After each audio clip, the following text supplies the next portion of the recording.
BBC న్యూస్ని ఎవరు follow కాకండి. ఎందుకంటే కొన్ని మంచి విషయాలు చెప్తూనే దేశానికి క్లిష్టమైన కొన్ని విషయాల్లో వాళ్ళు మన దేశాన్ని కించపరుస్తూ ఉంటారు. అందుకోసమే బీబీసీని మన భారతదేశంలో చాలా ప్రాంతాల్లో కేంద్ర ప్రభుత్వం వాళ్ళని మూటామూలి సర్దుకుని వెళ్ళిపోమంది. లేకుండా ఒకప్పుడు ఢిల్లీలో వీళ్ళకి చాలా పెద్ద ఆఫీసు, చాలా హంగామా ఉండేది.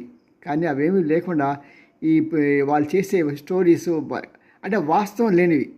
ఫర్ ఎగ్జాంపుల్ మన ఈ మధ్య వాళ్ళ గ్యాస్ గురించి, మన సంక్షోభం గురించి వచ్చినప్పుడు వీళ్ళు చాలా భయపెట్టేశారు ప్రజల్ని. భారతదేశం దగ్గర కెపాసిటీ లేదు వాటిని ఎదుర్కోవటానికి, ఇంత పెద్ద 140 కోట్ల ప్రజానికం ఉన్న దానికి కావాలంటే అని రకరకాల కథనాలు వాళ్ళు ప్రసారం చేశారు. మరి అలాంటిది ఇప్పుడు చూడండి, ఆల్మోస్ట్ మన దేశంలో ఇప్పుడు 33 కోట్ల బుకింగ్స్ ఉన్నాయి, సిలిండర్స్, గ్యాస్ బుకింగ్ సిలిండర్స్ ఉన్నాయన్నమాట.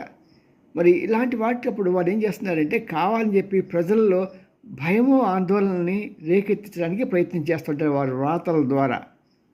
దీనికి తగ్గట్టుగా మన చిన్న పత్రికలు, మా వీడియో ఛానల్స్లో కూడా వాళ్ళకి రాజకీయంగా సరైన అనుభవం లేక ఎవరు ఏంటి అని తెలియకుండా ఏదో రకంగా సెన్సేషన్గా రాయాలి, దాని ద్వారా లైకులు పొందాలి, ఇదే ఆ తాపత్రయం.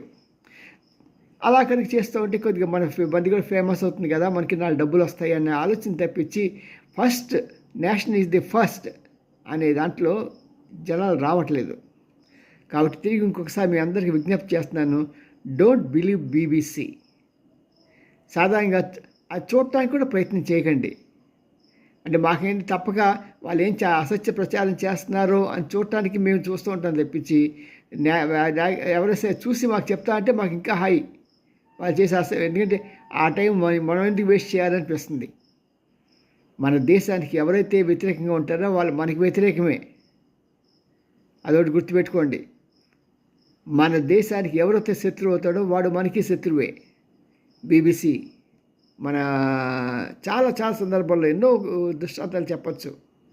వాజ్పేయి గారి గురించి కానీ, లేకుంటే మన మోడీ గారి గురించి కానీ ఇష్టం వచ్చినట్టు వాళ్ళు రకరకాల కథనాలు కావాలని చెప్పి వాళ్ళ ఇంట్లో వండుతూ ఉంటారు. బీబీసీలో క్షమాపణ చెప్పారు కూడా. ఆ క్షమాపణలు చెప్పినంత మాత్రం సరిపోదు కదా, అది సంగతి. సో మరొక్కసారి మీకు విజ్ఞప్తి చేస్తాను, don't see BBC. Bye. See me and Ramji, senior journalist, Gudiganta TV9. Like చేయండి, షేర్ చేయండి, సబ్స్క్రైబ్ చేయటం మాత్రం మర్చిపోకండి. మీరు ఒక్క లైక్ ఇచ్చారనుకోండి మాకు చాలా సంతోషంగా ఉంటుంది. అన్నట్టు సబ్స్క్రైబ్ అనే బటన్